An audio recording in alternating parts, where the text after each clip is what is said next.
Hello my kings, queens, and fellow non-binary leaders, and welcome back to Nerdy Nekma. Today we're gonna get started with the supercut of The Fox's Bride. I'm super excited for this. As a little reminder, this is my OsaSunaKomo Kitsune series. It has some supernatural elements, some historical fantasy elements, and Omegaverse. So I hope you enjoy that. Let's get started, and as always, this supercut of course includes bonus scenes that were not in the original material. Komori was 7 when he saw the gleaming light of a foxfire for the first time. He had been out at the back door of the estate, facing the garden after a particularly bad scolding from his father. His cheeks hurt and began to swell as a little flicker danced over his face where he had rubbed over the spot with the back of his hand.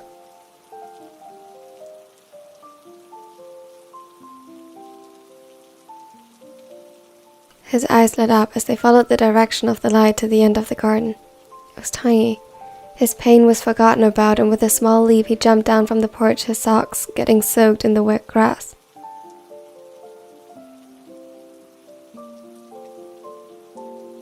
He ran as quickly as his short legs and the fine yukata restricting his movements slightly would allow, and followed after the glimpses of light. He was so entranced by it that he barely took notice of the border separating the edge of their garden from the forest.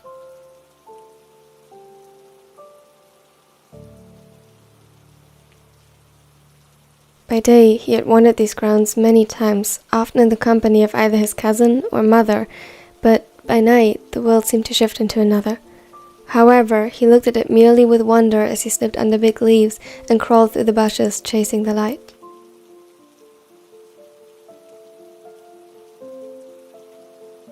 The usually plentiful fireflies didn't illuminate tonight's path, seeing as it had rained heavily just a few hours prior, and the air was still filled with a persistent drizzle, and it looked like the rain would return soon. But Komori didn't have the foresight to consider that, as he suddenly found himself at a small shrine. It was tiny, really, no comparison to the shrine he visited with his family on the weekends or during festivals to ask the gods for a good harvest, or blessings in marriage and luck. He was too young to really understand what was going on at these outings, but he knew it was important, and that offerings made the gods happy, and he liked making people happy. So when he saw the small shrine now, without being able to read the inscriptions on it or recognize the symbols engraved on it, he reached into the sleeve of his yukata and pulled out a rice ball before placing it on the altar. What he didn't expect was a tiny snout to appear from the inside, sniffed the rice, and starting to eat it. For a moment he watched perplexed, unsure whether he should stop the creature or not, since his offering had been for the god or gods the shrine was devoted to, but then he remembered a story from one of the elders from the village. Sometimes nature spirits took all kinds of forms, and he smiled brightly. He couldn't believe he was actually seeing a spirit. Not wanting to startle it, he carefully leaned down to get a better look, and was faced with a fox. An adorable, younger, golden fox. The fox eyed him suspiciously, cocking his head to the side a bit as he came closer to inspect Komori more closely. The young boy giggled as the animal's breath fanned over his cheek, though immediately a whine followed the sound, and he touched the spot his father had hit.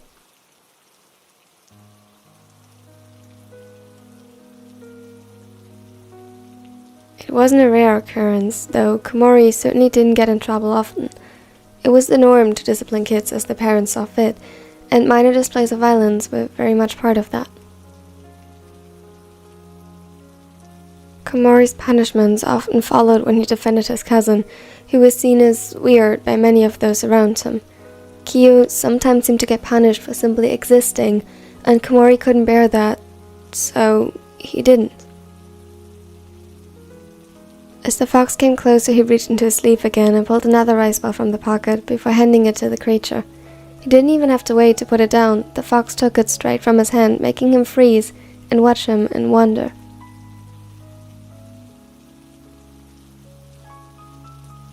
As he observed him now, he recognized the source of the light he saw before. The fox tails appeared to be on fire. It danced like the gleaming light of burning lamps in the dark or at festivals. He watched it in awe. Apparently happy with the attention, the fox swayed his tails from one side to the other, making the flames dance more wildly. Komori's smile widened, and he didn't even think it weird that the fox had 3 tails instead of the usual 1. He clapped his hands and watched him astonished when suddenly one of the fox's legs gave out and he stumbled. Komori halted and watched more closely. The leg seemed hurt. The fur around it was darker than the rest.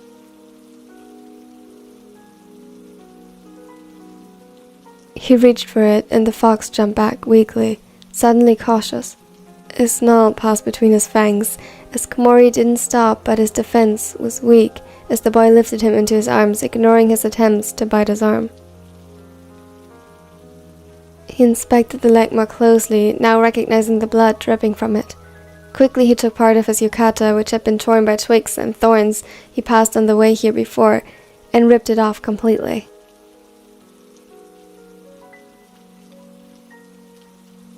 With the big clumsy movements, he fastened it around his leg, trying to imitate how the servants treated his wounds when he got any. The fox let out a whine, forcing him to let go of the boy's arm, and Komori swiftly set it back down when he was done. It didn't move at first, and since he knew it wouldn't understand him, Komori opted for simply humming a calming melody and shielding it with a big leaf as the rain got worse. When it finally sat up, it still limped and inspected the makeshift bandage Komori had applied. Then, as though understanding its purpose, he looked at Komori and gave an apologetic lick to his hand before resting his head against the boy's thigh. Komori smiled happily, uncaring that he got drenched in the rain. The foxfire kept him warm. He must have fallen asleep because when his eyes opened, the sun was blinding him from above and the fox was gone. The little shrine remained, and only now, in the light of day, did Komori notice the little fox carved into its side. He traced it with his finger, smiled, and left another rice bowl as an offering, though this time no snout appeared to take it. He didn't wait for it before embarking on his journey home.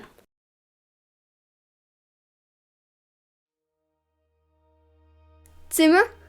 Zimmer! Osamu called out to his brother hurriedly. His chest was aching with how much he ran around in all directions, searching for him. The older foxes accompanying him reprimanded him repeatedly to stay closer to the group. Easy now, young fox. You won't find your brother, or any scent or trail for that matter, if you forget to look. But I am looking. Yes, but are you seeing? Confused, the small fox cocked his head to the side and glanced at Kida, a smaller silver fox hiding behind the legs of his grandmother. He was only a year older than him and Atsumu, but in his eyes flickered understanding at the older fox's words.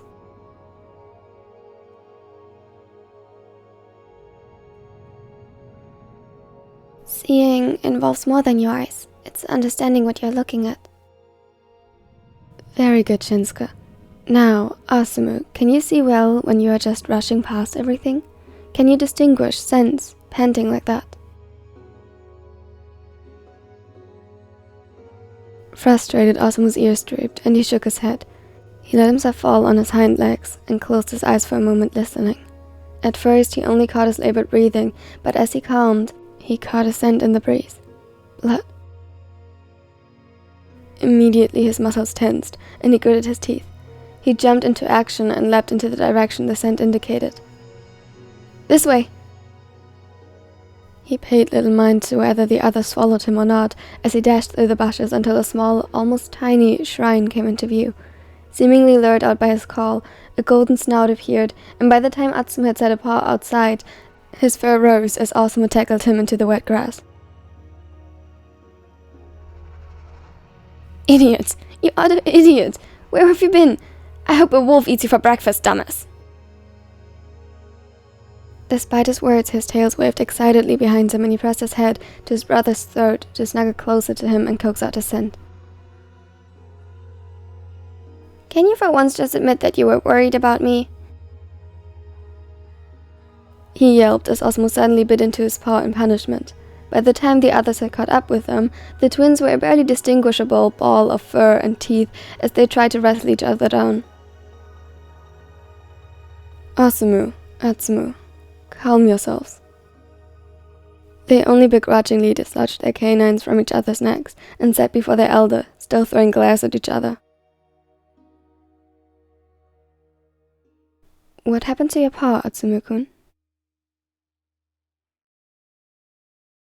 Asumu's eyes started to the makeshift bandage, fastened around his brother's leg, and his ears drooped in guilt. Hunters. They followed me from one of the ponds, but eventually I found the shrine and hid within.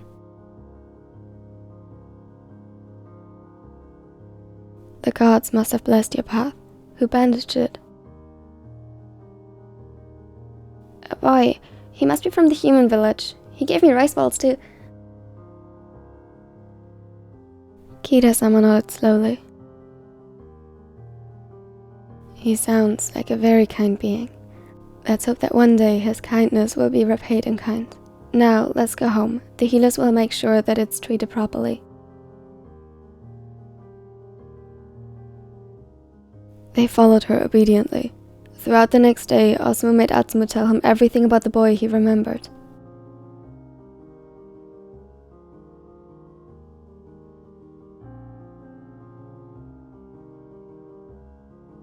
Finding a stranger, even when knowing he must live close by, turned out much more difficult than expected.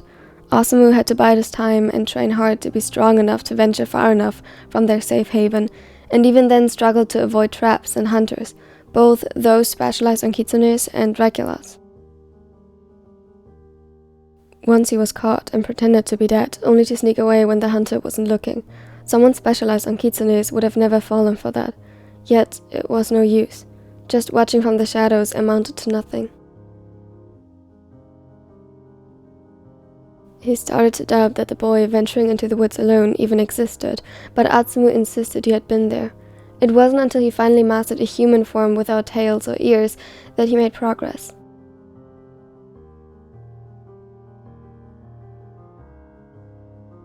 In the village, a few young men his age who appeared kind-hearted upon first glance qualified as possibilities. He observed them one by one, but none seemed to match Tsumu's description. They failed the tests Atsumu laid out for them. Through illusions and shifting to the point, he considered whoever had helped his brother back then might have been corrupted in the meantime. He returned to the garden one would arrive at when walking a straight line from the shrine, but never saw someone his age in it. Through chatter, he knew that the family here hadn't moved or changed, but couldn't inquire about any children.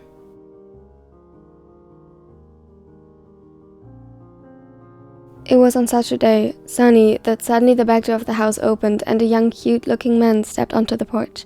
He sighed as his gaze flew over the tree line observantly, but he didn't spot him.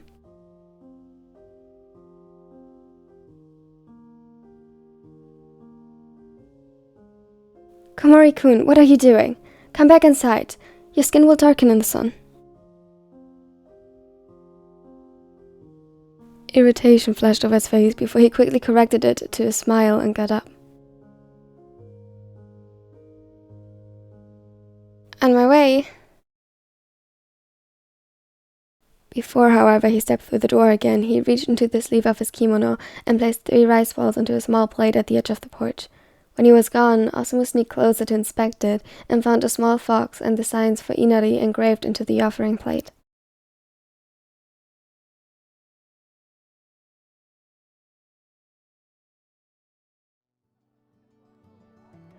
Kyo, wait for me! Komori laughed as he followed his cousin through the crowd. The taller was always quick to escape places with too many people present. It made him nervous. Komori, on the other hand, reveled in the company of others, and easily let himself be distracted, causing him to lose his cousin in the crowd time and time again.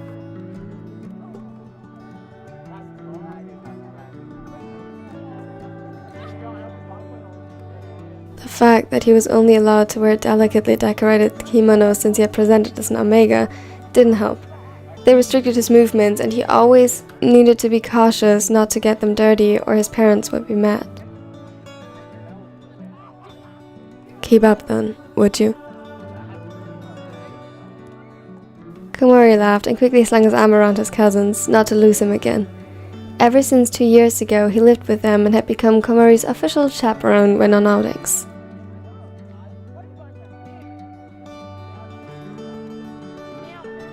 His parents didn't need to know what an awful job he did on occasion. Komori was glad. Sakusa had given him back a bit of freedom he deemed lost over the past years.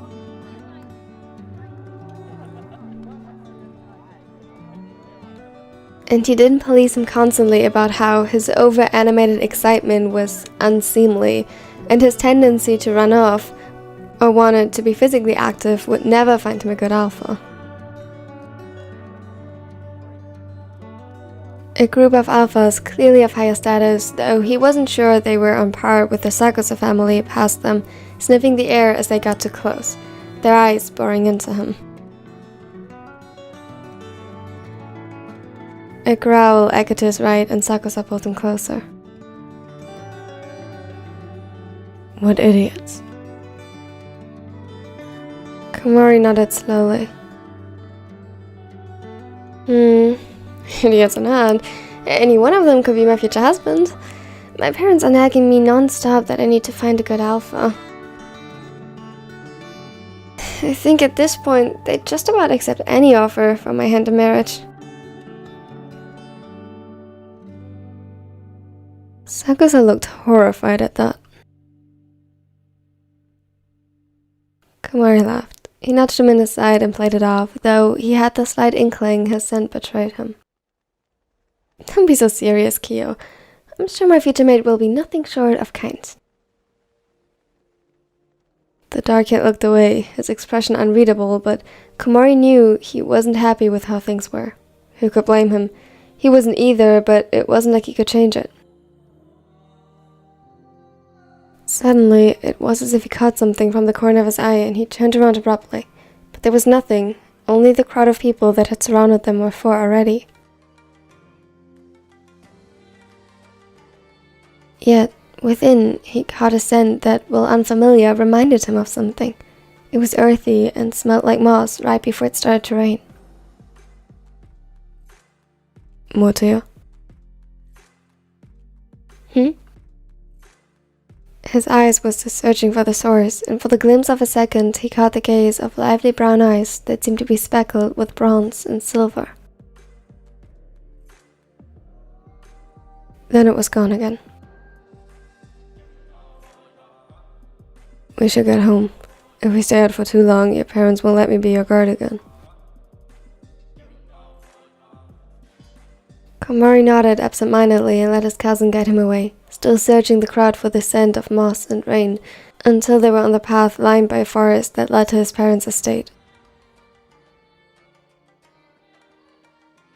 He sighed and turned his gaze to look up ahead again.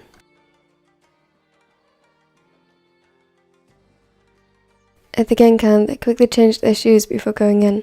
Komori kneeled before the door to his father's study, bowed and announced his return. I'm home, father. His father's voice echoed from the inside before the Omega could turn around to leave. Come inside, Motoya. We have something important to discuss. Bring Kiyomi if you like. Confused, he exchanged a glance before he slowly pushed the door open and they took their places, kneeling on the ground before his father, who sat on a slightly elevated step in front of them. Your timing is near perfect. We have received a marriage offer for you, Motoya. What? He felt his heart sink, and Kiyomi next to him tensed. Yes, and we accepted it.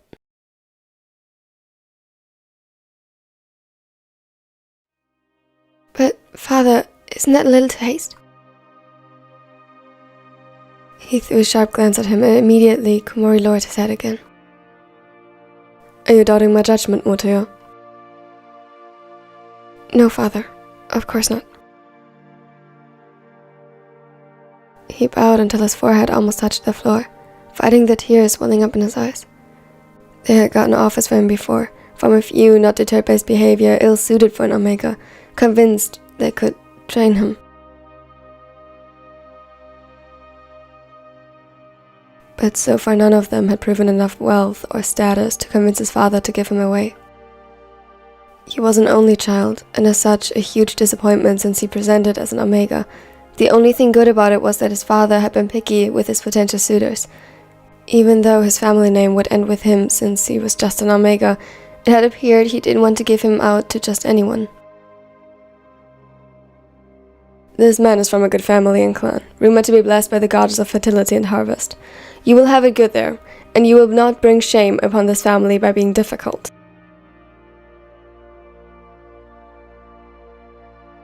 Yes, father. I expect you to take your marriage training seriously this week. The official signing of the documents will be this weekend, then you'll leave with him.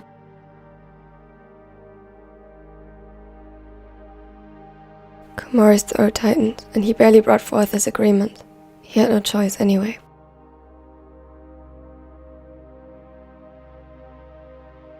Good. You're dismissed. Kiyomi, make sure to have an eye on him. His cousin was stunned, his hands balled into fists, but Alpha or not, even he was powerless in this situation. They bowed and left. Komori led him to a more secluded area of the porch facing the garden and forest behind. He sat down, watching the leaves sway, and let his tears fall.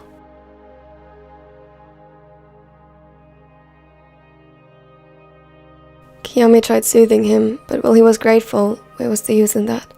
Nothing could change his fate now.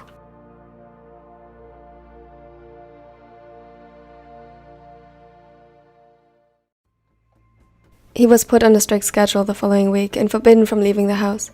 His only glimpses of hope was Kiyomi, but even his cousin wasn't allowed to visit him as often anymore. The last 3 days he spent solely with the Beta and Omega mates his family employed as not to taint him with the scent of another Alpha. His father stared at him disapprovingly as he arrived at the signing ceremony dressed in a beautiful kimono in pastel oranges and yellow with vibrant patterns of peach and cherry blossoms sewn onto it. That wasn't the problem, but the kimono that was chosen to match his cheerful nature had no cheerful nature to match that day. Komori tried. A careful smile played on his lips, but his scent exposed his nervousness, and he wasn't sure whether to hope his future Alpha liked that or not. His father, always concerned with appearances, definitely didn't, and Komori was certain, if not for the circumstances, he would have been hit. This way, he was seated at his usual place on a small pillow before his father as they waited for his soon-to-be husband. The only thing different this time was the table and sheet of paper spread out in front of them.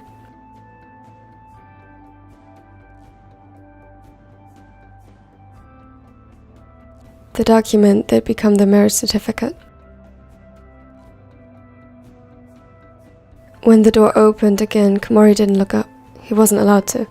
He only half listened as his father and the man he'd come to marry discussed the last details of the arrangements, and waited to be called upon. When he dutifully signed his name on the paper, but his hand trembled.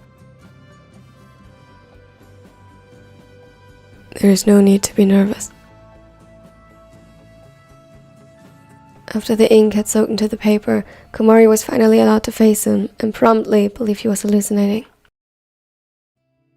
He was met with the same brown eyes embedded with specks of silver and bronze he believed to have seen a week prior.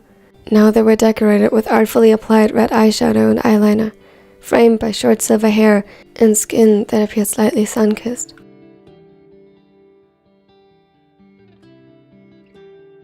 He was young and without a doubt beautiful, but it was the familiarity in the fox-like eyes that made him stumble. I haven't formally introduced myself. Forgive my inconsideration. My name is Mia Osamu. Hadn't formally introduced himself? Inconsideration? Osamu treated him as though he was asking him to proceed, as though Komori had any say in the matter. Komori Motoya, thank you for... He wasn't sure what to say and bowed his head again as he caught his father's stern look from the corner of his eye. Immediately, Osamu grew serious again as well. He straightened his back, and the smile previously decorating his lips lost its warmth. I understand the ceremony is complete. Do you accept the signing of the certificate? I do. I hope the two of you will bring honor to our families and bless us with grandchildren soon. Immediately, Komori stiffened again, but bit his tongue not to let his discomfort show. Yet the slight inkling, Osamu picked up on it regardless, but he wasn't sure what the other made of it.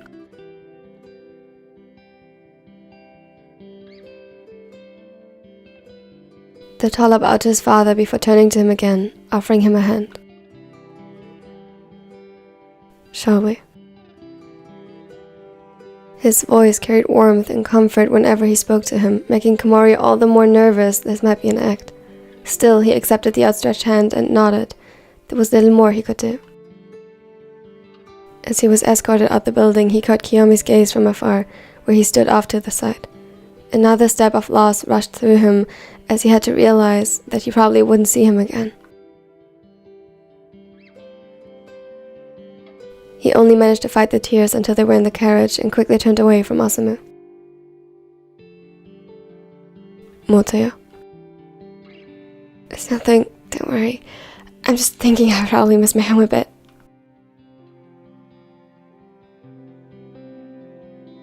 He tried smiling through it and brushing it off. No one thought wanted a whiny Omega. In many houses, you could get punished for not behaving properly, and he couldn't risk that. I understand. I would miss my home if I had to leave it. We can visit again in the future. Confusion seemed to mix into Osamu's voice, mirroring Komori's own at the courtesy his alpha extended. Forgive me if I'm being too forward, but I was under the impression you weren't too fond of your home. Komori wasn't sure whether he should be offended at that or not, but whether it was wise or not, he decided to avoid Osamu's honesty, as far as he could tell, with that of his own.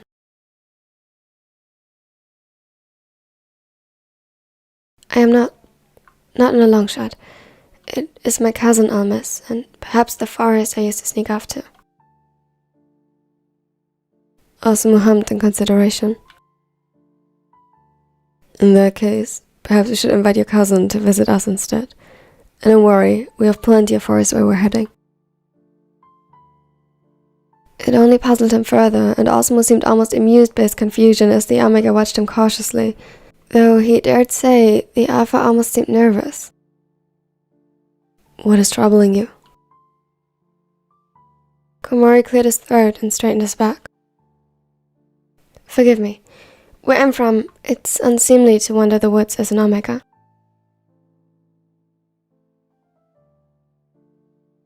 And yet you did. It didn't sound like a trap, but how could it not be? Defiantly, Komori reciprocated his gaze. Whenever I could. Against his expectations, Osamu seemed pleased with that answer, and his smile grew wider. I'm glad you did. The woods are a beautiful place to explore. Komori nodded, finding himself enamored with the way he spoke about them. Then Osamu sighed. There's a few things you should know before we arrive home. Immediately, Komori tensed again. We own a big estate with multiple houses. My family likes to live close together. We own rice fields and harvest them ourselves while taking care of the forest surrounding us. We collect honey and weave blankets and clothes. If the trees and their inhabitants prosper, so do we. Puzzled but intrigued, Komori leaned closer subconsciously as he listened.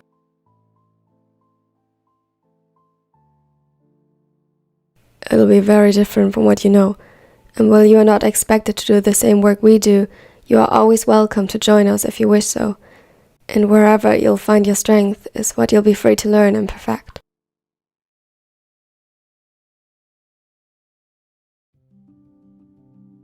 I will be allowed to work? That sounded most definitely like a trap. as much as you like. Whether it be artistry or physical labor, we can teach you. But why? Ain't I supposed to be your children? Osamu's cheeks turned a few shades darker as the blush rose up his face, as did Komori's when he realized what he implied so carelessly. If you wish so, we can talk about it. Talk about it. Not a demand, but an opportunity. An option. It sounded like he didn't have to choose. I have to confess, while I really do find myself drawn to you, my primary motivation to court you was another, Motoya. He almost held his breath now as he listened closely to Osamu. I have known of you for many years. You saved someone that is very dear to me, and who would have otherwise found his end. Ever since, I've been trying to find you. I don't like to be indebted to someone, and though you might not see it this way, I wanted to repay you. At first, I simply planned to bless your family's land to bring forth fruit and riches in abundance, but then you seemed unhappy there. He grew thoughtful, and Komori could only listen entranced by the story. He couldn't remember saving anyone's life. I am young, as is my brother. Neither of us has spent much time among humans, and at first, I didn't understand how their societies and families functioned. I will admit, I was a little appalled when learning some of it. You treat your omegas almost like commodities and your matings like business exchanges, at least among the higher-ranking families. Not just that, your whole hierarchy seems archaic to me, but I thought maybe that's what made you happy. I found you in the city but failed to approach you. I overheard your concern regarding an impending arranged marriage, though, and decided to act. I heard by now how little freedom omegas are given in your societies, and this was the simplest way I could think of about giving it back to you. I'm correct in assuming that by your laws you'd be seen almost as property of my family now, right? Yes, omegas belong to the family they marry into. A small frown pulled Osamu's eyebrows together. Good. Then there will be little control from your family, right? Komori nodded again, his smile returning to his face. This still sounded ominous to him, but if Osamu was sincere, he had made him the greatest present an omega could ask for. You speak of humans as though they're alien to you. If you're not one of us, what are you? It felt silly, but he couldn't help but ask. He had the distinct feeling that Osamu was other, no matter how improbable that seemed. The other grinned, exposing little fangs and canine. Can't you guess? Suddenly, a long-forgotten night in the rain came back to him, and Komori's eyes brightened with understanding. Kitsune. Osamu chuckled at his shocked expression, and watched with fascination as it turned into a bright smile, and interest sparked up in Komori's eyes. So the fox at the shrine back then, that was truly spirit? Was it you? He shook his head. My brother. I value his life more than mine, and you saved it. That's why I had to find a way to pay you back. How? He was only a little injured at his paw, right? A sudden worry for the little fox he had taken care of back then overcame him. He was haunted, and sought rescue in the shrine. Our powers come from the earth itself, and the harvest god is Inari, and are mostly independent from human influence. Some of our shrines, however, built by your kind, get divine characteristics like protection through worship and being cared for. When you made your offering that night, you not only gave my brother food and bandaged his paw, but also a safe place to spend the night where neither monsters nor hunters could find him. Komori listened in awe. It was hard to believe any of this, but in Osamu's voice ran honest gratitude that made him almost flustered as it was directed at him.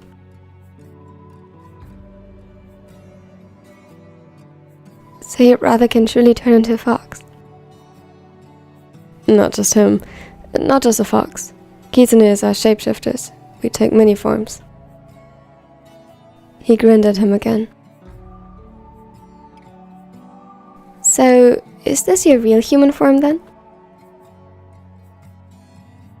Aside from a fox form, we don't really have a real form, but this is the one I feel most comfortable in when I walk as human. Would you prefer me to change? Perhaps you actually prefer a more feminine appearance? I know some of your kind are picky like that. He leaned closer teasingly and Komori's face turned bright red. He had never given this much thought since he never thought he'd have a choice, but he couldn't deny that Osamu was, beyond a doubt, attractive. No, this one's fine. Perfect even.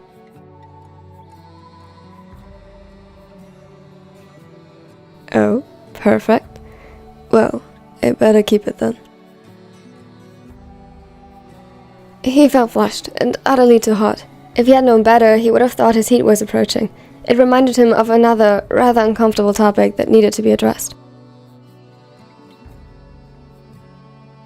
Do you want to consummate a marriage?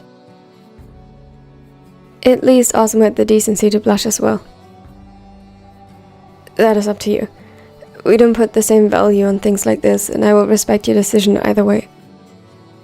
You should also know that, while our culture is different in that regard, I will honor our agreement. I won't seek to lie with anyone else or court another unless you wish to change the nature of our relationship. Komori shook his head to clear his thoughts.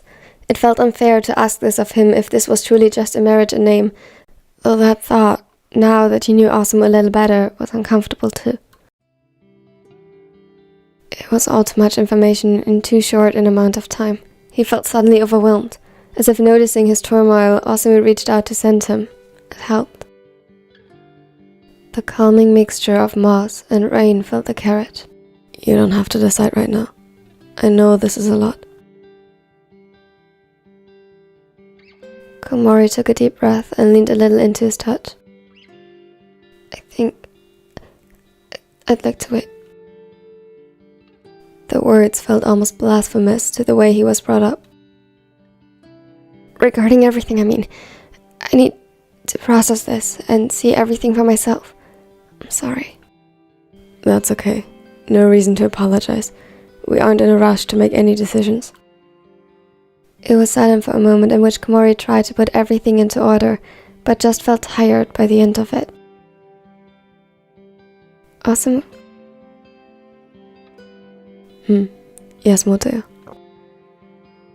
It felt good hearing him speak his name with such care and even something like affection. Please don't leave me alone when we are there. Of course not. A little hesitantly, he pulled him to his side, more confident in his touch as Komori didn't pull away but leaned closer, gently positioned his head against his shoulder and patted over his hair. It'll be alright. Everything following today is up to you. As Komori breathed in the comforting scent, he believed him. It all sounded too good to be true, but he wanted to believe him.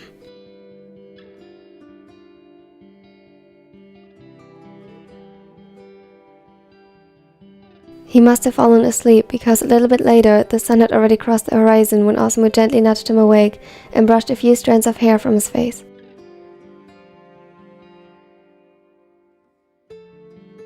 We are here. Only a short walk and you can rest in a proper nest.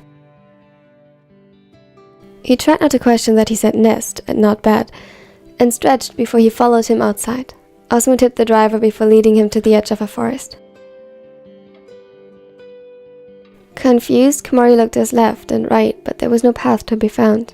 Osamu chuckled, and suddenly a small flame ignited in his hand. The Yamega jumped back first in surprise before watching it with fascination. From the side of the road, Osamu picked up a lantern and lit it with the fire he held effortlessly in his palm.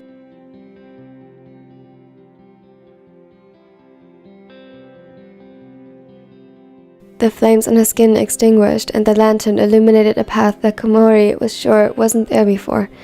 As they walked through it, it was as if the trees and bushes parted in front of his very eyes to make way. Fireflies filled the air, and moths of different shapes and sizes were drawn to the light Osamu was holding to illuminate the path. It was beautiful, almost magical, though he assumed that might actually be more true than he would have thought possible.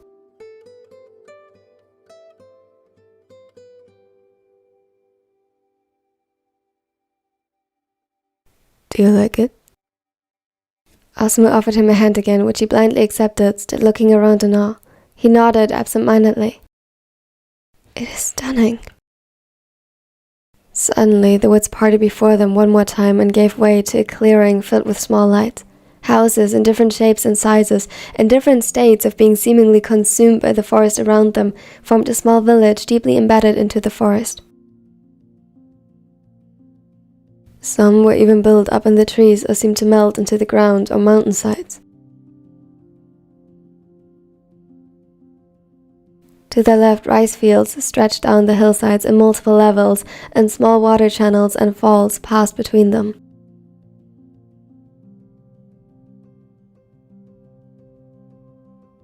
He could see people working in the fields even at night. Foxes played in the clearing, and small groups had assembled around fireplaces. Some even played music on various instruments, some familiar, some foreign. He watched them with fascination as others danced to the melodies. Welcome to your new home.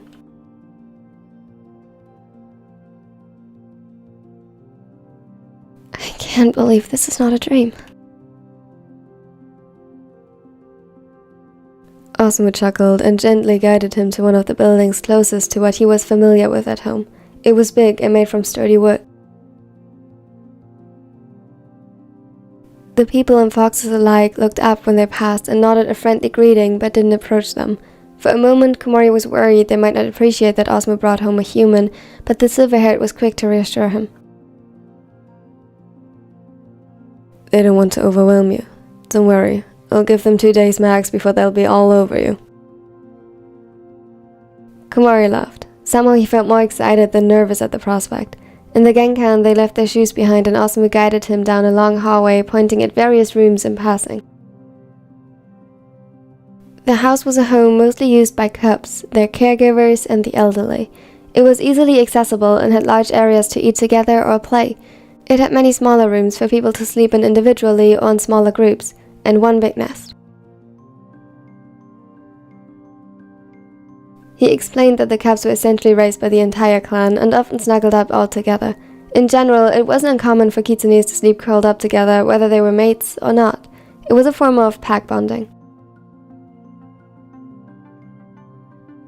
Komori listened to every word with fascination.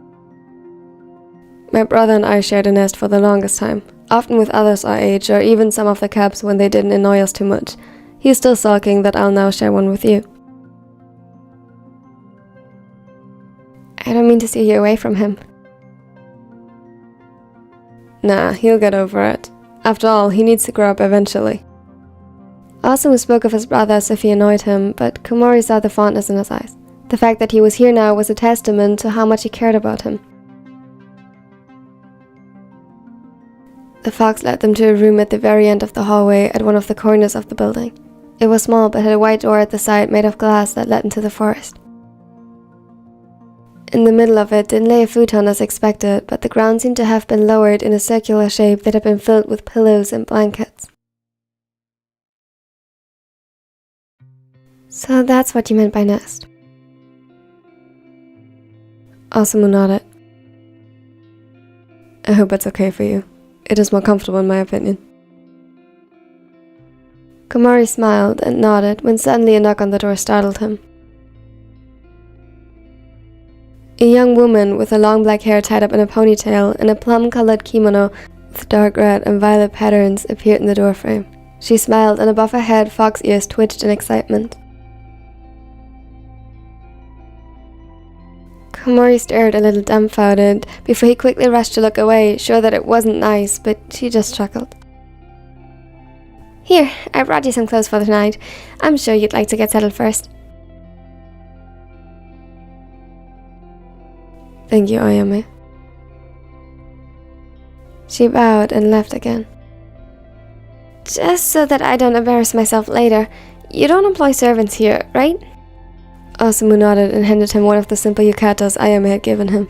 It was unbelievably soft, white in color with some petals embroidered on the seams.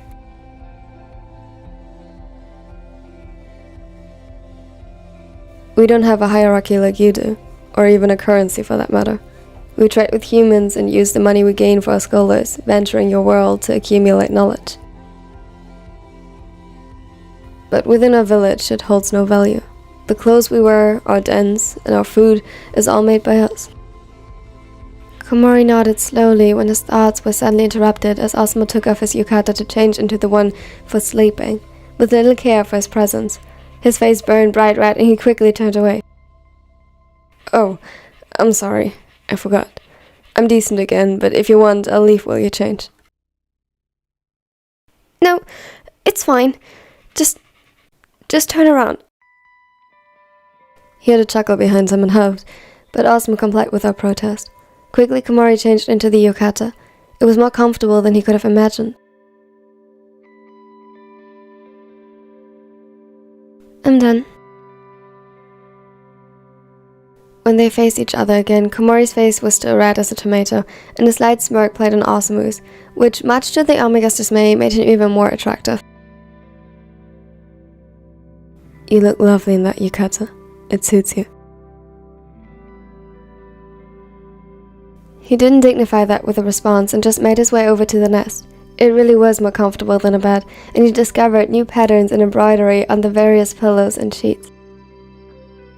Do Kitsunes like art this much? It is very prevalent in our dens. This one I made myself. He showed him a picture of two foxes embroidered on a corner of a pillow, one silver, one gold. It was a little rougher than most of the pieces he had seen today, but beautiful nonetheless. It's cute. Osamu chuckled as he climbed into the nest beside him. Komori's heartbeat fastened again as the taller pulled him to his chest. Sorry, force of habit. Should I turn to a fox? Perhaps that'd be easier. Komori shook his head. He felt comforted by the warmth and the scent that quickly became his equivalent to freedom. It's fine. He reciprocated the touch and turned around on Osamu's arms to rest his head upon his chest. With a sigh, he allowed himself to relax, to accept what had been given to him. It still felt like a dream. Komori blossomed in the village. He adjusted to his new life quicker than expected and embraced it fully. 4 months in, and he had quickly made friends with most of the other kitsunes. The kids loved him, and he had fun playing catch or hide and seek with them. He did all the things he had been forbidden to do since presenting and was eager to learn all they had to teach. One could mistake him for a kitsune himself with his thirst for knowledge. Just now he was ankles deep in the water-filled rice fields, helping Kita checking the plants for any signs of sickness or pests. He had the seams of his pants rolled up, and the sleeves of his yellow yukata were bound back with a white ribbon.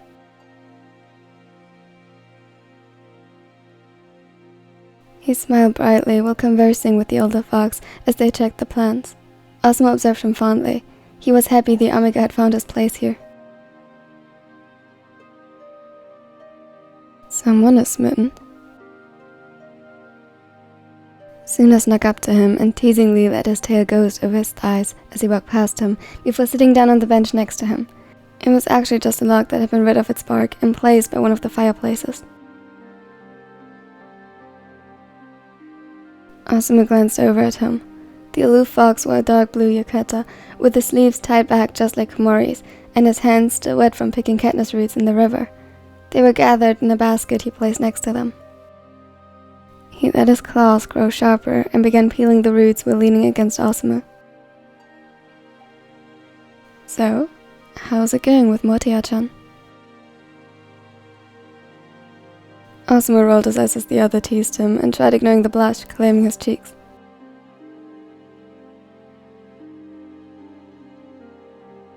Good. He seems to have really found a home here. Suna hummed in agreement as he glanced over to him and Kita. He looks happy. Nothing like when he arrived here. Are you happy? I am happy to see him happy. Suna looked at him more closely before averting his gaze and focusing on the roots again. Does that mean you're going to mate with him? Wouldn't blame you. He's cute. Osama wasn't sure what to respond to that. It was an open secret that Suna and him had been infatuated with each other before the whole ordeal. Suna had supported him in trying to find Komori, and didn't object his decision to get him out of there via marriage. But they had never discussed what would happen afterward. Osama told Komori he'd honor their agreement and he meant it. Polyamory wasn't uncommon among Kitsunes, but it was certainly frowned upon by humans. He wasn't sure what Komori would think of it, no matter how good he took to all their other customs so far. I'm not sure yet. I don't know if he likes me that way, or if he ever even considered liking anyone like this. At home, he wouldn't have been given a choice. Suna hummed thoughtfully. Do you? Like him. Want him to be your mate. He glanced up at him, a complicated expression on his face, but smiled. Of course you do. Osama's cheeks darkened and he shook his head slightly. How would you even know that? I'm more offended that you think I wouldn't. He threw a Katniss root back into the basket and reached for the next. And I told you, I understand. He's cute. I would court him myself if you hadn't called dibs. Osama rolled his eyes. That's not how that went. Maybe not. You should talk to him. Tell him about us. Mate or not. Yet. He ought to know. I know. I didn't intend to keep it secret. Just don't want to overwhelm him. Suna hummed again, taking a bite from the root he had just finished peeling and offered the rest to Osama, who accepted it with a small smile. Well, when you do, don't forget to mention our customs as well, and then let him decide. He nodded and watched Suna get up and headed off to one of the kitchens. I will. He mumbled it more to himself as he caught Komori's gaze where he was walking back from the fields.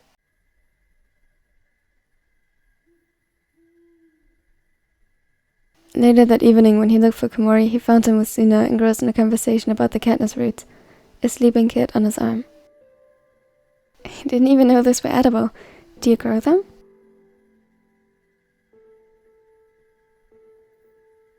Suna chuckled as he watched Komori's enthusiasm over the plant, and his tail twitched slightly from one side to the next. He held his ears upright and forward, a clear sign that he listened to Komori intently. They grow by the ponds, further into the forest, and at the shallow banks of the river. As long as we don't take too much, they'll replenish themselves. Oh yes, I remember some of them growing in my family's pond as well, I believe. They are shaped like arrows, right? Suna smiled slyly and picked up one of the leaves while leaning closer. That's why the alternative name is Arrowhead. Not very creative if you ask me. I much prefer Katniss or Kuai. It sounds cuter. Osama shook his head in amusement. Then you're shameless, flirting like that with my promised mate. Suna simply grinned up at him before shrugging his shoulders and turning back to the roots.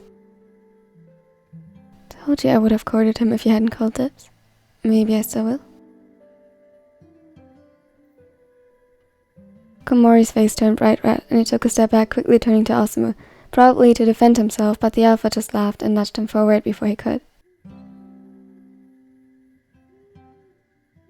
Come on, let's bring the cup to bed. He nodded wordlessly, seemingly stunned into silence by the exchange, or simply too flustered to comment further. They handed the kid over to one of the caregivers guarding them tonight, before making their way to their own room.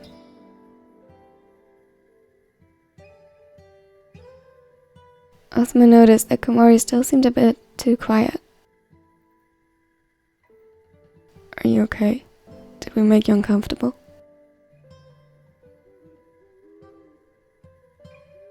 Komori shook his head and proceeded to change into a simpler yukata he slept in. No, just... You know I wouldn't cheat on you, right? Even if this is more a marriage in name than anything. Osamu sighed. I know. Actually, that is something I wanted to talk to you about. Komori looked up, curiosity reflected in his eyes, but also the hint of worry. He knelt down on one side of the nest while Osamu took the other and waited. I told you when you got here that you didn't have to decide right now, and that still stands. If this is too early, you are free to take more time. To decide what? How you want to proceed. With us, I mean. Whatever you decide, you should know that this is your home. You won't lose it, even if you decide not to be my mate. Komori took a deep breath. You did a lot for me, Osamu. That's why it's all the more important that you don't misunderstand what I'm going to say next. Osamu's heart clenched. He steeled himself for the rejection, but it still hurt. I like you. What? I want to be your Omega. Not out of duty, or because my father said so, or because I feel indebted to you. I like you because I got to know you.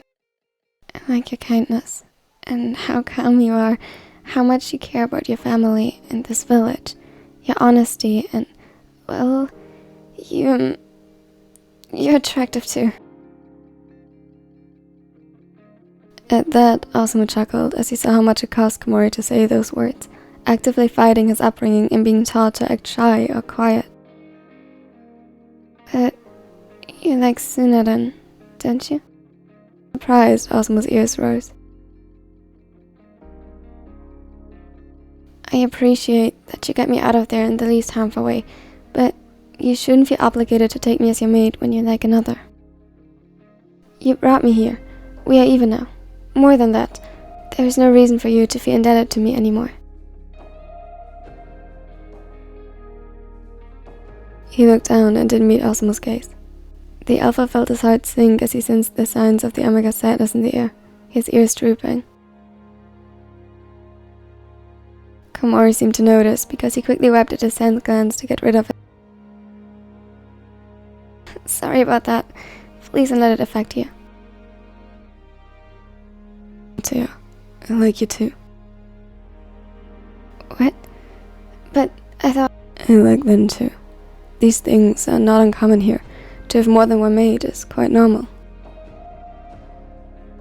You mean like a harem? He cringed slightly at the idea and Osamu immediately shook his head. No, a harem has hierarchy. We are equals. You saw then today. He'd be interested in being with you as well. I know this must be strange to you, and you can take as much time as you need to think about it. You don't have to accept our courting. It was quiet for a moment, and Komori began to chew on his bottom lip. So, you mean it'd be like the three of us? Together? Yes. As equals. It wasn't a question rather than him echoing his words in disbelief. Yes. Just us three? He could see that the other was too confused. That is what we propose. There are many forms relationships can take, but that is the one I'd personally prefer. Komori nodded. He appeared shy for the first time since Osamu had met him. I think I like that. Then this. Attractive? Yeah, I've noticed. He teased him, and Komori's face grew even redder. You don't have to decide right now, though. It's fine. I'll accept your courting. Under one condition. He seemed flustered, and it was so hard not to tease him some more, but at that, Osamu's ears perked up, and he leaned his head to the side again. Which one? Let me court you too. Surprised, his heart skipped a beat. I know I would be the only omega in the relationship, but you said we'd be equals, so I want to court you too as well. Osamu laughed as genuine delight filled his heart. I'm sorry, was that? No, that's perfect. You are perfect, Toya. His face grew impossibly redder, and he averted his gaze again. Osamu smiled and gently tucked his hand to coax him into the nest. So, will Lin join us in the nest then? Soon. But I think that's enough for today, don't you? Komori nodded slowly. Samu? Yes. He pressed a kiss to his hair and pulled him closer. Can I tell him that we'll be courting? A purr-like sound resonated in Osamu's chest. He was right. Komori was perfect.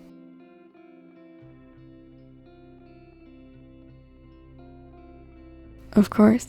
I can show you tomorrow how to make courting necklaces if you want. Komori nodded and snuggled closer to him. The next day, Osamu led him deep into the forest until they reached a small clearing with a pond. Didn't get that the cat was here yesterday, so he probably won't come back for a while. It gives us time to finish the necklaces. Komori nodded in understanding and listened closely as Osamu explained to him how to weave the weeds together to make the delicate accessory. They used reed as their base, and then collected flowers to weave into the necklaces. Komori chose Japanese anemone for one, while hiding it as best as he could, Japanese meadowsweet for another.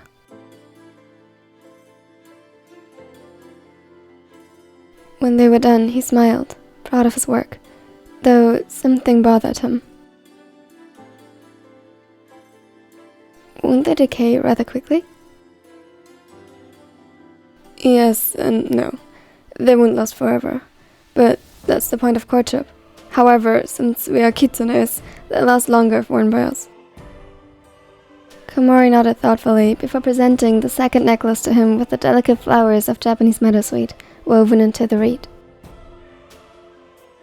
Then, will you accept this? Osamu looked at him stunned.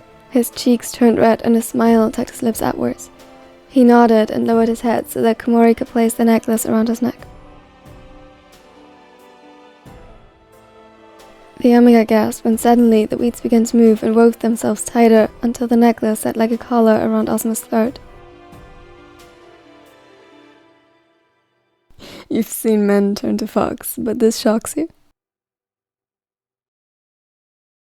He teased him and Komori huffed. I just didn't expect it. Osamu leaned forward and placed a gentle kiss on his cheek, the first of a kind, and immediately Komori's heart began to flutter. I'll make your necklace soon as well. For now, let's bring these two in. After all, you still gotta get him back for making us so flustered yesterday, don't you? Komori nodded wordlessly and quickly followed Osamu back to the village. Would you look at that? My brother's finally getting courted, says the one who still won't confess to his crush. The twins were about to start bickering as usual, but Komori spotted Suna by the river up ahead and simply pulled Osamu along by his sleeve. Lin! Suna looked up surprised.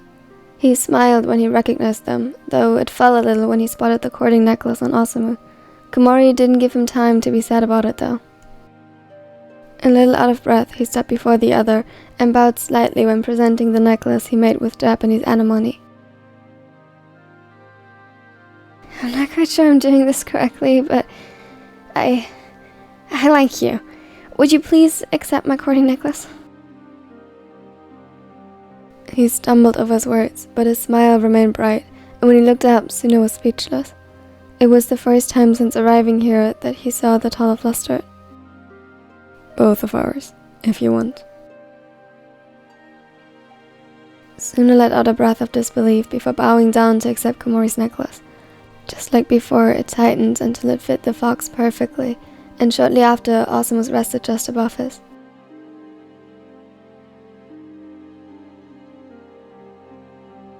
I can't believe you were faster than me.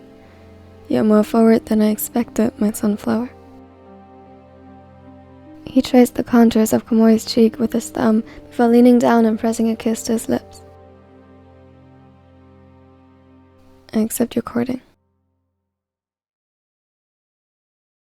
Komori felt as though the air had been stolen from his lungs, and he had a hard time to control his scent. His happiness was undeniable. Hey, don't kill him right away. We just started courting him.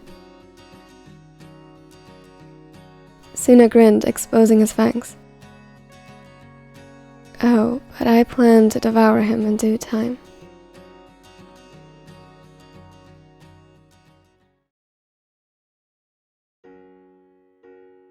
Suna let his hand glide along the courting necklace decorating his neck.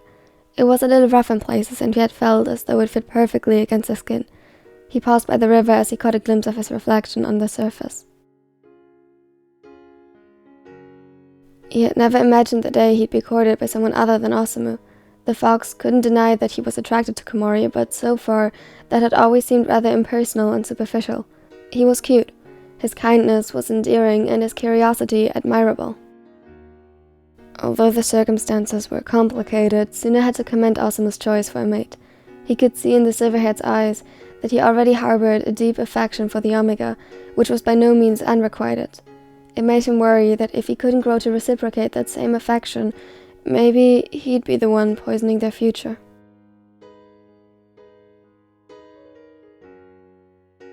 Then?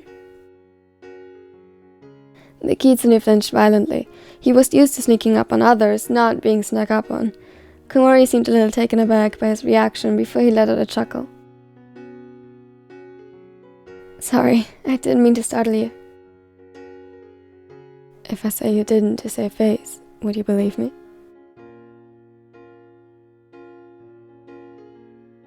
The Omega smiled. It radiated warmth unlike any other Suna had seen before.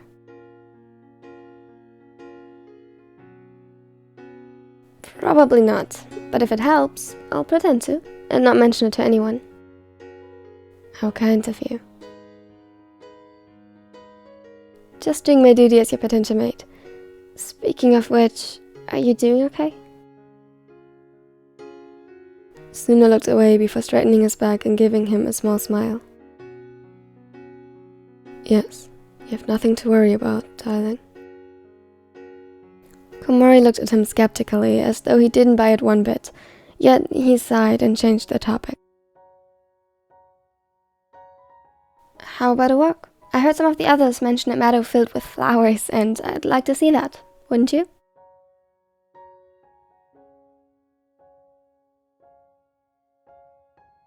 Suna gave him a measuring gaze before offering his hand to the smaller and leading them into the forest. Sounds like a lovely idea.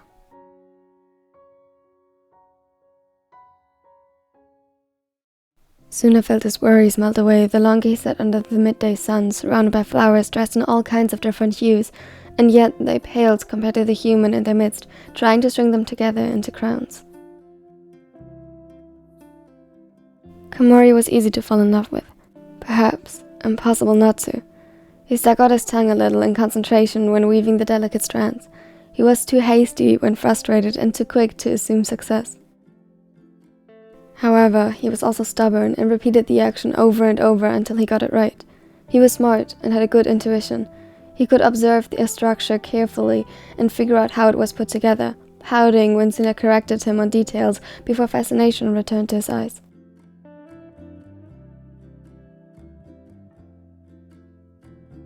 For the past minute, Suna had done nothing but observing his soon-to-be mate and leisurely picking at the grass to his feet. The sunlight got caught in the light brown hair in gorgeous ways, bringing out a soft red tint.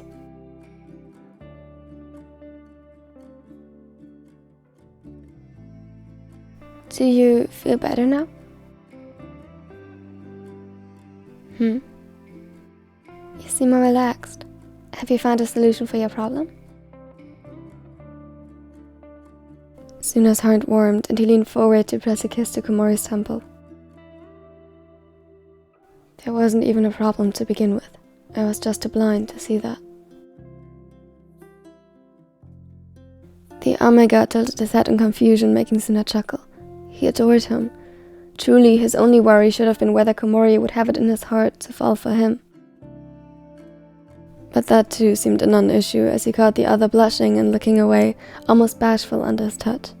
They'd be fine.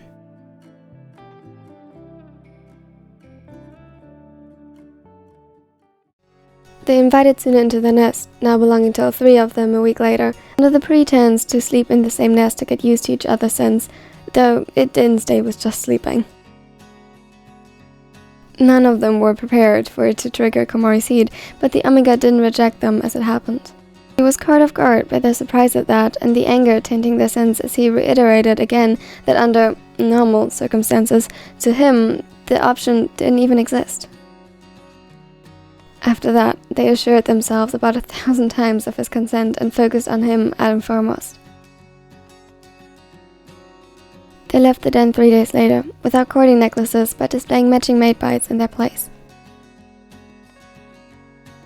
Komori snuggled closer to Suna then that evening, still exhausted from the days before. Everything alright, Sunflower?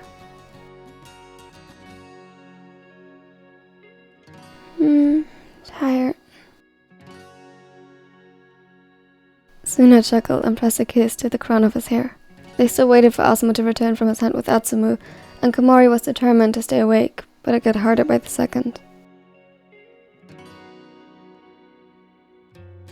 After the past days, I can't imagine why. Komori blushed and hit Suna on his chest playfully. You're impossible then. Suna hummed and soothingly drew patterns over his skin. He was content spending his time with his Omega in his arms when suddenly Komori's scent soured. Concerned, he looked down at him and found a stray tear falling from his cheek before he could hide it. He rushed to cup his face and searched the warm doe-brown eyes for an answer. Motoya, what is wrong? Are you hurt? Komori shook his head and quickly hit his face against Suna's chest, leaving the other helpless.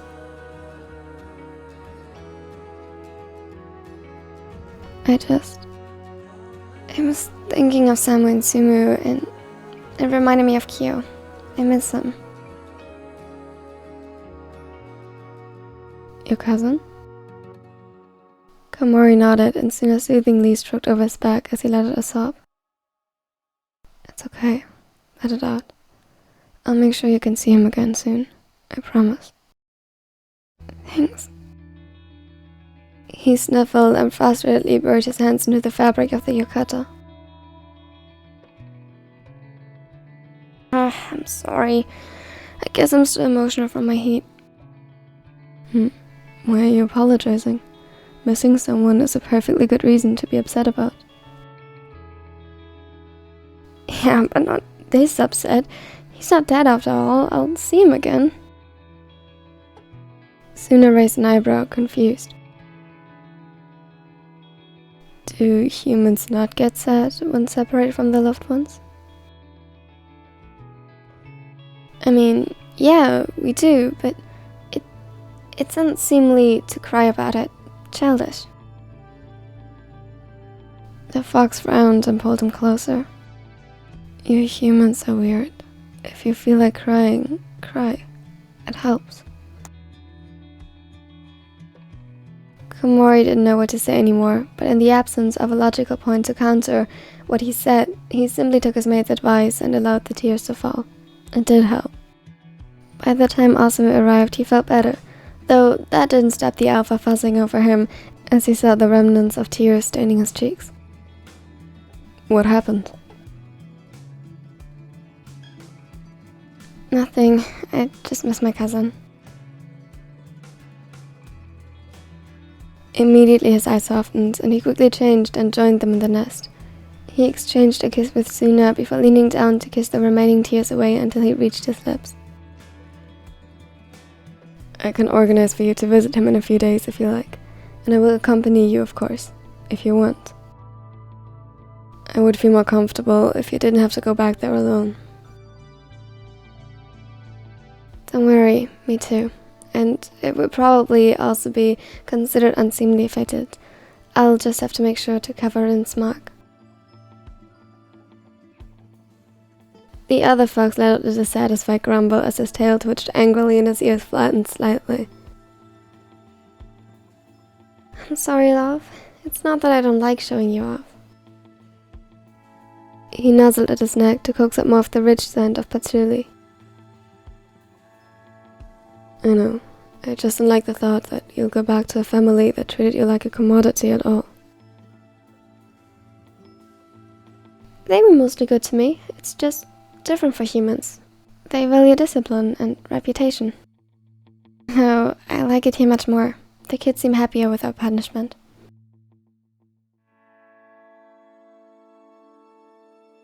Confused, Osamu tilted his head, almost mirroring Suna exactly. But they do get punished. If they do something wrong or break something, they'll have to fix it or do more chores to make up for it, to teach them consequences. Yes, but that's just consequences, not, discipline. What do you mean, discipline? Komori felt like he said something wrong. How could they not know what it meant? Surely it happened here too, to some degree, even if not as publicly. It was a normal way to raise children, right?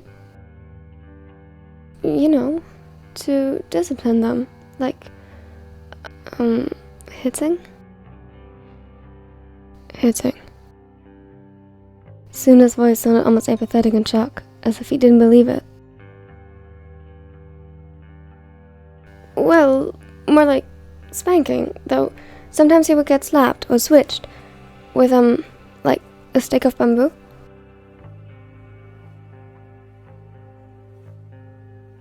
The sense of his mates, a mixture of utter shock and anger, was suddenly suffocating.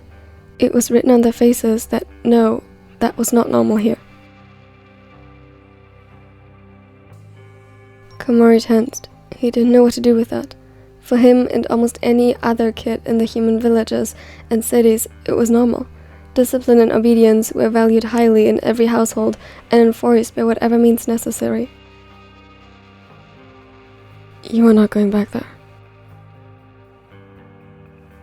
It's not like they would attack me or anything, especially not now that I'm married. I don't care. They hurt you. They hurt you when you were a cub. How could they? It's not like that. Not for humans, it's... He wanted to say it's normal, but when really thinking about it, that sounded like a cheap excuse. Suddenly he felt his chest constrict once more. Don't worry, we can invite your cousin up here as well. I will send the message out tomorrow right away. Then you won't have to hide either.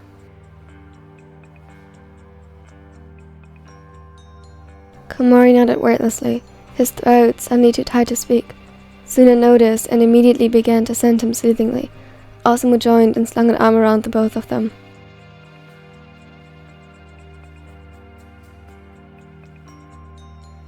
Everything is alright now. You're safe here with us. It wasn't so much that he felt unsafe, he just suddenly had to reevaluate a lot of things. He didn't manage to say that, but simply proceeded to take Suna's advice from before and cried.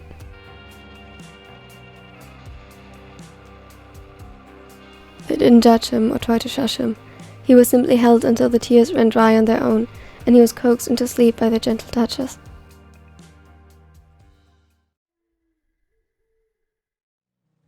Luckily, Komori had a few days to catch himself after having his worldview shaken and shattered for the second time in his life before his cousin would visit. He spent the next couple of days with the kids and their caregivers, from parents over elderly foxes to Kitsunes that simply had a talent for working with them as though it was their calling. They taught them and played with them, while taking care that all of their needs were met. Sometimes the group were a wild mix of kids ranging from all ages, and for some activities they were split up according to age. Never by gender though, which was the first thing he noticed. Then again, in a population of shapeshifters, that probably would make very little sense. He let Ayame, today in the appearance of a young man, teach him how they taught the younglings. He had played with them a lot since arriving here, but never really paid attention to how they were raised. Ayame showed him how they dealt with conflicts, how they corrected misbehavior, and how they approached teaching. He found that it was always aimed to improve their independence.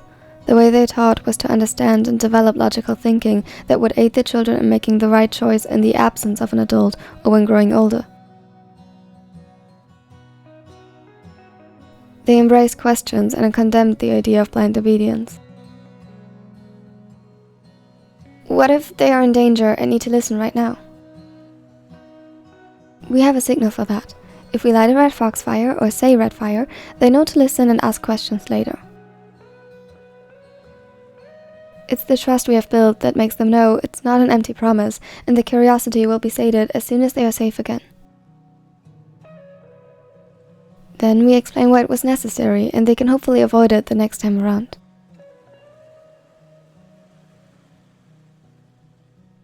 He nodded in understanding as he watched them venture the woods, while searching for edible plants. Today's lesson centered around how to find food when they get lost. Do they get lost often? Around here? No, not really. It happens occasionally when one wanders off too far, but they are usually quickly found. However, who knows how many of them will become scholars or travel to other tribes. It is best if they are equipped with the essential skills of life first. Komori smiled and got up. Well, I better learn too then. We humans have become pretty reliant on living in communities where food is provided. I wouldn't last a day if I got lost. Ayame chuckled and followed his lead. As if your mates would ever let that happen.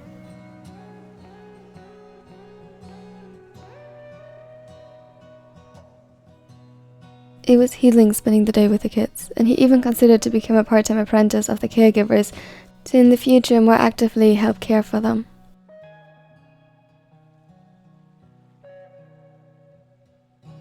He wasn't sure yet. Many of the jobs done by the tribe were fun when done with the other foxes. One could tell that they put great care into completing them since they all directly resulted in the prosperity of the clan. Deep in thought. Osmo had a pack of lumber slung over his back as he approached him, examining the plants he had gathered. Those look good. You should bring them to the kitchen when they're still fresh. I can accompany you if you want. I was heading there anyway. Escorted by the most handsome fox in the tribe? Gladly. Osmo nudged him playfully. Where's the shy, bashful Omega I brought home all those months ago? Oh, it's a tragic story, really. I heard he was stolen away by cunning foxes, kidnapped in bright daylight. Osmo laughed, and Komori found himself comforted by the sound. Truly, what a tragedy. Unless, of course, the foxes treat him well. Perhaps he actually likes it there. A smile grew on the Omega's lips, and he reached up to place a kiss on Osmo's cheek. He does. Atsumu walked past them as he carried a bowl of rice to one of the counters. He felt gagged at Komori's display of affection, prompting Osamu to pull his omega into a real kiss.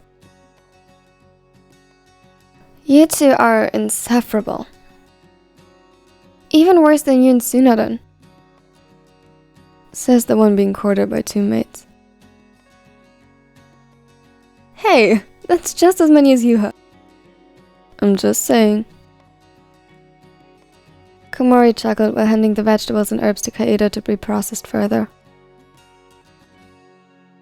Atsumu's neck was indeed decorated by two cording necklaces, though he doubted they would stay on for long. As far as he heard from Samu, Kira and Eren had been mated for almost 2 years now and have been trying to court Atsumu for half of the time, but never were forward enough for the blonde to notice. He had been crushing on them for ages if Osamu and Suna are to be believed, but never had the guts to ask them himself, and was in denial that they'd love him back. That he was wrong was evident by the necklaces now adoring his throat. By the way, Mutsuya? We received message from Sakusa a few hours ago. He will visit tomorrow. His smile brightened, and he quickly circled his arms around Osamu. Thank you. Not for this. Come on, let's see if we can find Lin. He nodded and followed his mate out the door again.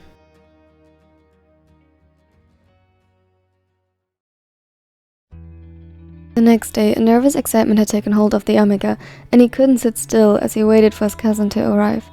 He went from fishing in the river with Rin in the morning to climbing apple trees with Atsumu to check if they're healthy, and now tried to focus on weaving, but his hands were too shaky. Sora, a little boy most of the time when he wasn't jumping around as a fox, eyed his threat skeptically. You're not doing that right. They get tangled like this. Here, watch me. He pulled the small frame over to himself and began threading the yarn in the pattern Komori tried to imitate. Now you. Right. He tried but got distracted. Sora attempted to teach him again and grew more frustrated as Komori didn't pay close enough attention. The Omega smiled apologetically. Komori-san, I feel ignored by you. He whined and it almost broke Komori's heart. I'm very sorry, Sora. I didn't mean to ignore you. Then why are you not paying attention?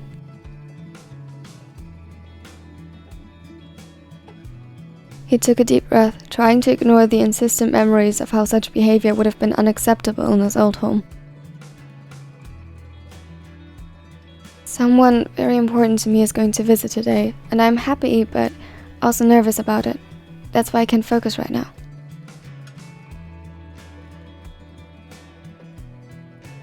Why are you nervous?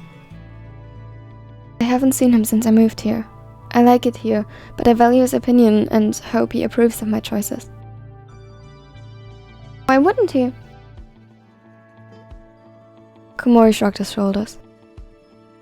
I don't know, but we can never predict how people will react to huge changes like these. Why not? Because no one is exactly like yourself, so you can't know for certain what they think or how they feel. Then, you ask? Yes, that's what I intend to do. He smiled and the kid swiftly reciprocated it. Suddenly Osamu appeared, and as the trees parted, he spotted Sakusa just behind him, looking more than a little bewildered. Quickly he jumped up and ran towards them. Kyo! Immediately the elf's head snapped around and he caught him just in time as Komori rushed to hug him. I'm so happy to see you again. Me too.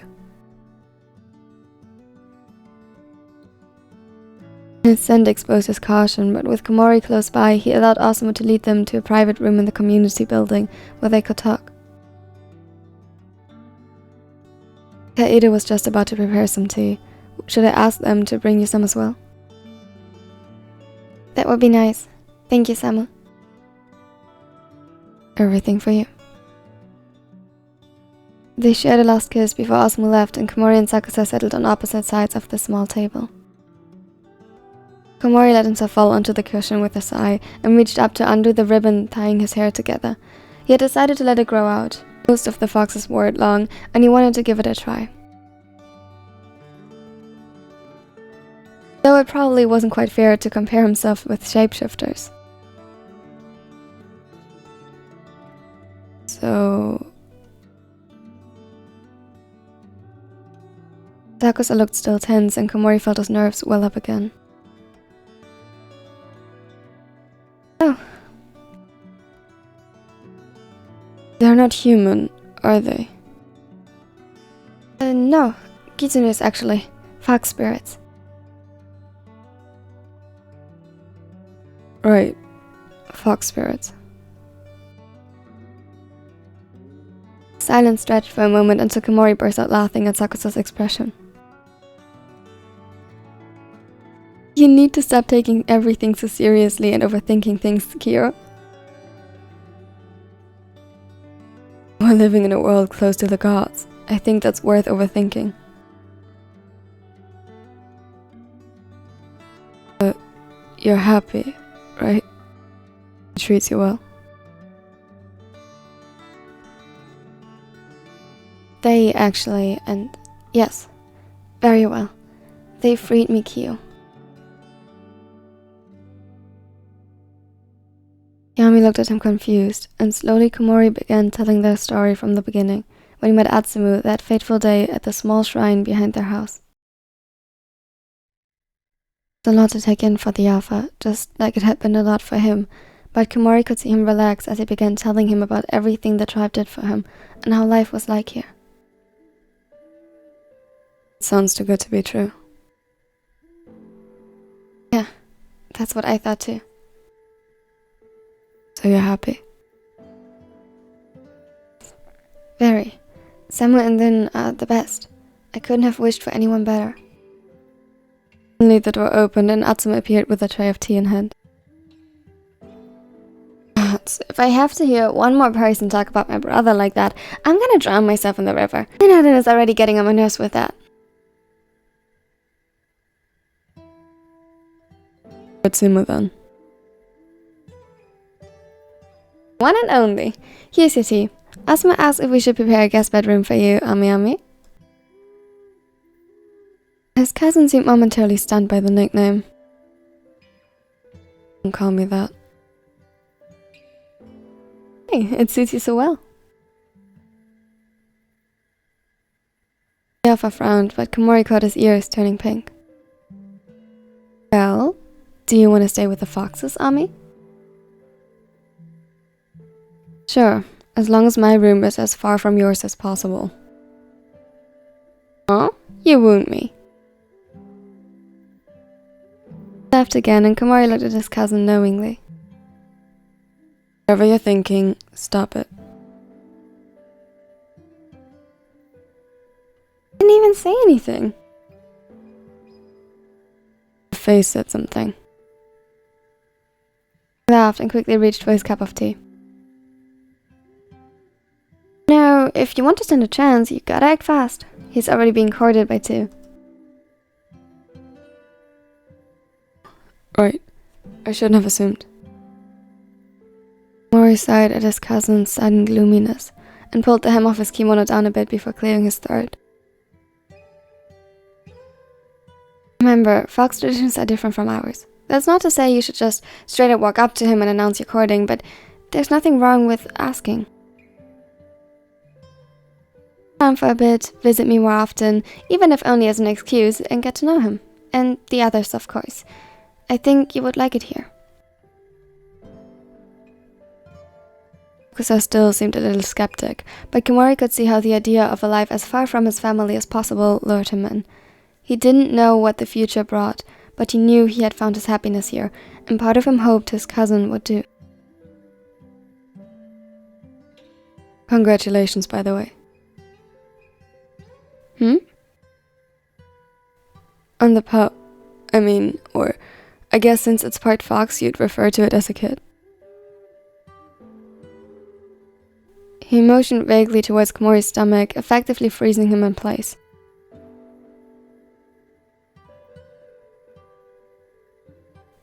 What did she just say?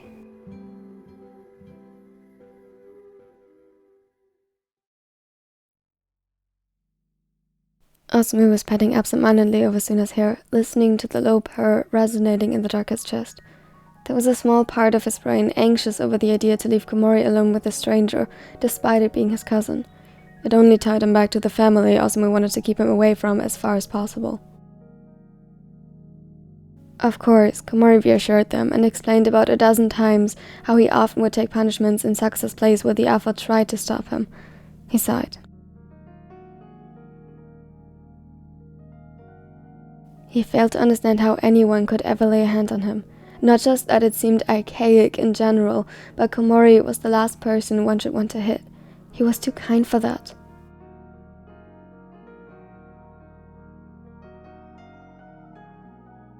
Suna's ears perked up, alerting him to the sound of steps echoing from the hall. He smiled and sat up to welcome their mate into the nest upon entering. What they didn't expect was for him to look so disheveled. He managed to stay fairly composed until the door shut behind him. His scent gave him away first. Motoya, are you okay? What? Has my scent changed? Osamu could practically hear his heart beating wildly against his ribcage as the Omega hesitantly made a few steps towards them. He quickly got up to meet them halfway. Yes, you are distressed. It's affecting your scent. No, that's not what I mean. Then what do you mean? Osamu reached out and soothingly rubbed over his shoulder as he pulled the other closer to him. He focused on releasing calming pheromones while waiting for his answer. Komori hesitated. Do you want to come into the nest first? He nodded and quickly wiggled himself out of Osamu's embrace to change into a fresh yukata for the night. He settled among the pillows but deliberately kept a small distance to them, making worry blossom between them. Hio noticed that my scent changed. He suspects I might be carrying. It took a long, agonizing minute for the words to sink in which Komori became visibly more and more nervous. Osamu took a deep breath. How do you feel about that? Nervous? I know I shouldn't be. If it were up to my family, this would have happened much sooner. Just... None of that. This is not a duty you ought to fulfill. How do you feel? Komori took a deep breath. I'm scared. I'm scared I won't be enough for you and for them. I was never good at being an Omega, and now I'm even scared of what they say we ought to be best at, but... He looked at each of them briefly, clasping his shaking hands together tightly. I think... No. With you, I'd want more. A family, a pup that looks like us, so I guess it depends on how you feel about this. For a moment, the silence returned. Suna glanced up at Osamu, who mirrored his glance with determination. Motoya, it's perfectly reasonable to be scared. Suna nodded in agreement. Given our abilities, any one of us could have been asked to carry, and yet, even though I would want to have a kid with you, I'm not sure I could have done it. Komori hiccuped slightly and leaned forward to seek out Suna's touch. The whole tribe has your back. Most kids here aren't primarily raised by their biological parents, but the caregivers. Just because you're capable of carrying a child doesn't mean you have to be good at parenting, let alone that you would have to do it alone. But you want this? Osamu gently brushed a strand of hair from his face. Do you? Komori nodded hesitantly, resting a hand tenderly on his still flat stomach. Me too. Then, very much. I'd go so far that if your cousin has been mistaken and if you permit it, I'd be eager to try again. A furious blush claimed Komori's cheeks and Osamu's as well, who gently slapped Suna on the back of his head. You are shameless. Just honest. But a sly smirk betrayed him. They curled up to rest, pulling Komori into their midst and cuddling up under the blankets. In the fading light of evening, snuggled up to Komori's back, Osamu believed to understand what Sakusa had been referring to. There was a slight milky note mixing with Komori's usual scent. He placed a kiss on his mate's neck, making him shudder. In it resonated the silent promise to always be there for him.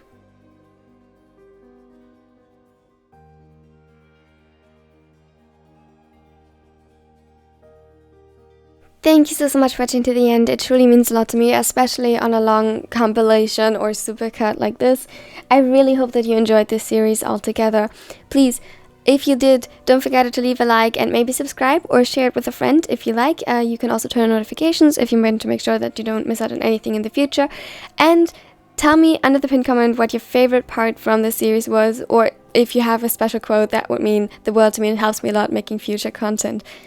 These are my nerdy neckos. They are the absolute best. I love them so much, and they help keep this channel going. A special thanks to Star and Christy, who just joined. They got this video almost like 2 months in advance. So if that sounds interesting to you, check out the join button under this video, or perhaps check them out on social media where I post other stuff as well, sometimes the same. And here's more content in the end. Can check that out if you like. And I hope you have a wonderful and amazing day. Season 2 is coming soon. Also, season 2 will be like a lot more angsty.